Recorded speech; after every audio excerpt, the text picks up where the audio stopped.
নতুন অধ্যায় আর পিছনে ফিরে তাকাতে চান না সঙ্গীতের পরিচিত কণ্ঠশিল্পী সালমা আক্তার।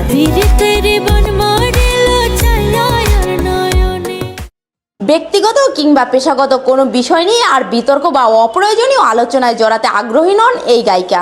সম্প্রতি এক সাক্ষাৎকারে নিজের বর্তমান মানসিকতা নিয়ে খোলামেলা কথা বলেন সালমা। তিনি জানান, জীবনের নানা অভিজ্ঞতা তাকে অনেক কিছু শিখিয়েছেন। এখন তিনি শুধুমাত্র সামনের পথেই এগোতে চান, অতীত নিয়ে আলোচনা বা কারো সম্পর্কে নেতিবাচক মন্তব্য করতে চান না।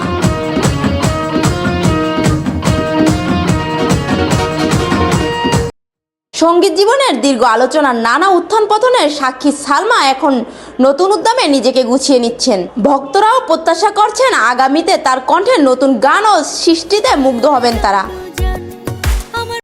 বিনোদন ডেস্ক, লিড নিউজ।